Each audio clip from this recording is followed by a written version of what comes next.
2, 1. What is up, YouTube? HPJ here, and good evening to you all. Tonight, we are having another discussion video, or whenever you guys are. Um, we're going to have another discussion video to talk about another 3-in-1 archetype building set, Valiant Smashers. Are going to be coming out soon. So I believe in the OCG, this is coming out sometime in sometime in September or August. So we most likely won't see this till either late November or early December. Because that's how the TC is, and I'll probably round out our last 3-in-1, set for the year of 2023. Now, the thing about this, and I've said this countless times, we've always had these 3-in-1 sets. They come out, we have a spectacular array of monsters, they do exceptionally well. And you just keep going. You just have your fun with it and how good you go. Now, I'm going to just, say it now. Um, I have high hopes for it, but not really I don't know. This always happens. We get these sets. You have one archetype that does extremely well. You have one archetype that just there. And then you have one archetype that gets the fan art. And funny enough, I don't believe anything in the last set was like that. So that's a good thing, I guess. But also at the same time, but prior to that,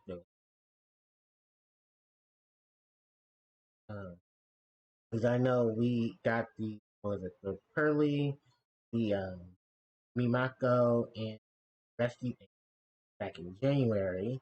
This month, literally last week, we got Wild Survivor, and that was all in.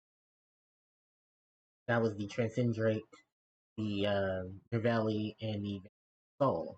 So yeah, it is a lot that you get out of these 3-in-1 days. Those are the most recent ones. One at the beginning of the year, one now in the middle of the year, and we're gonna definitely have this one at the end of the year. So most likely next, probably before December. We'll notify before November, December. We'll probably get it sometime after. Yeah, that's just how it rolls, y'all. How it rolls. So, I've wasted enough time talking about it. Why don't we go look? So first off, for the first thing, is we have Memento. Memento, from what this reads here, description is an enormous monster of monsters that revive again from oblivion. The second theme is the Centurion, Iron Knights that start up with the power of bond. Okay, and the last theme is the Valmonica, the voices of angels and demons influencing the tide of battle. So we have a dual archetype here. Presumably, yeah, yeah, this is okay. We have another solid set of monsters. We'll start off with the Memento. My prediction for the Memento is they're probably going to be a variation. They look dragonic, but they're probably not going to be. Kind of see. They could be dragon. They could be Yerm. They could be zombie.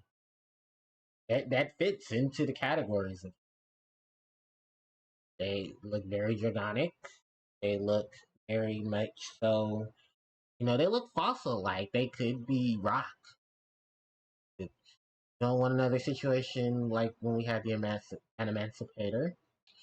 Um, zombie, zombie wouldn't be too bad of a Germ, on the other hand, I think would probably be would probably fish or could be a starting point.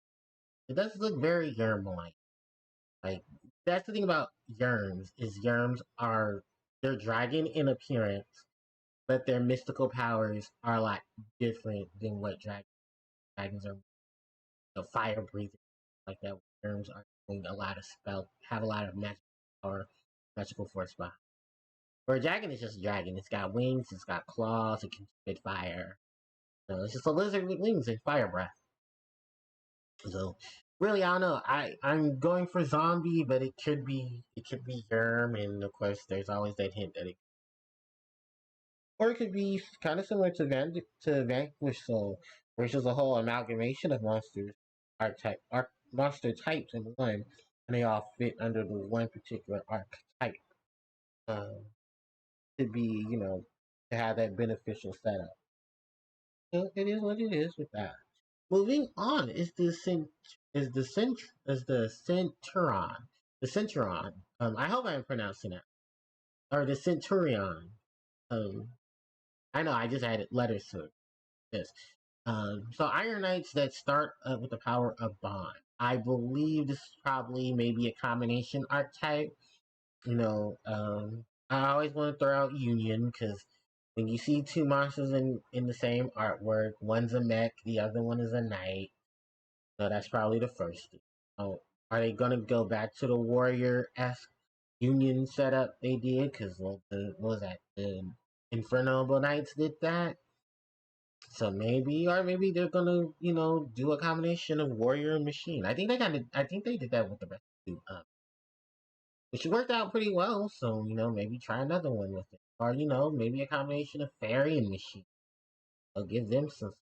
There's this, very aggressive blonde-haired, you know, humanoid being in there. What if she's, fairy type and they have union monsters? Because fairy has that union monster. I remember it was like some little level one that worked well with them. Was it Indubitor Fighter Lele? I think it was Indubitor Fighter Lele. And Lele had an equipped monster, a union monster that worked with Lele that allowed Lele to stay in attack position and not switch to defense when he swung to do damage. So it could be the case here. I also see some like magic circles and magic infused weapons. So maybe it's like spellcaster, fairy, and machine. That could be a thing too. Never leave out the spellcaster. It's been only a few sets now since they've done something. That could be the thing. Now, what exactly could I see in them in terms of it? Union.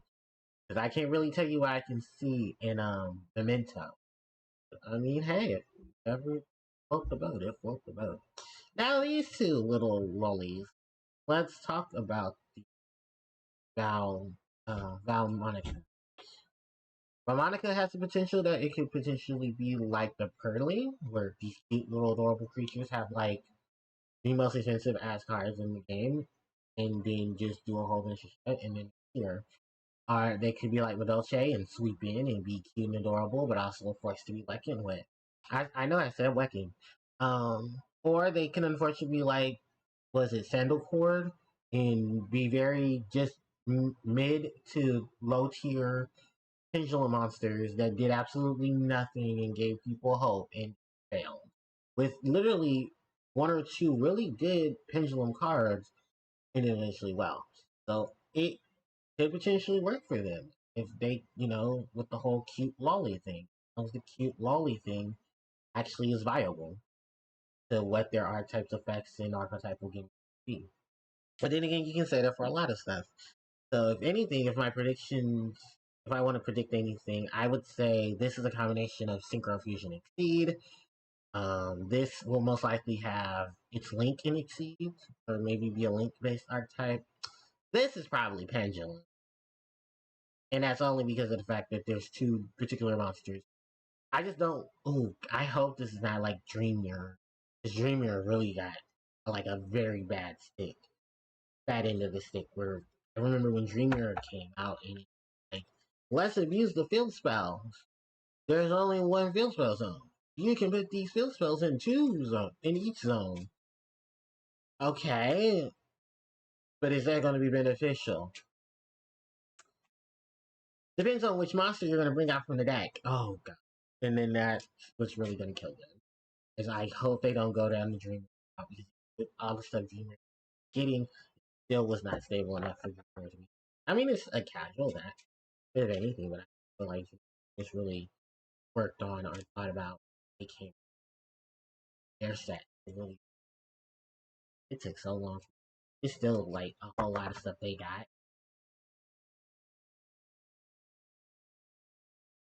And then when you look at a lot of the 3-in-1 deck building sets that do get the archetypes, and you're like, wow, this looks good, this works well. So it's rare when you have all three do exceptionally, especially in the TCG. You have to look at OCG, anything can happen in just fine. You have your meta, you have your tier that follows under the metas, and the rogue will come in, they'll do exceptionally well here or there, and if people are like, oh, that looks good, throw that in the rogue. And I don't know, I feel like Monica might be the rogue, like it might be the Metal Che, but you never know. It's a lot of things. I do love the artwork though. Artwork. I love how much the artwork. So all of them have really good art. It's always a good thing when you see art because it means that they're actually getting actual artists, and the artists are being more of a less imagine and put these together. So, with that said and done, let me guys know what you predict from the Valiant Smash. The things you would like to see Konami take forward in when it comes to the new that we introduce later on. And what do you hope to see from them? All of that in the comment section below. Because with that said, it's gonna wrap up my video for tonight. Thank you all so much for watching. Don't forget to like, comment, share, and subscribe to the channel as it helps me out. Hit the notification bell so you guys can be informed when I upload more content to my social media. Links are in the description box below, and you guys can catch me live on twitch.tv/HarpiePlayerJoe. And also visit the VOD channel so you guys can see my previous streams there. With that said and done, thanks everybody for watching. Okay, so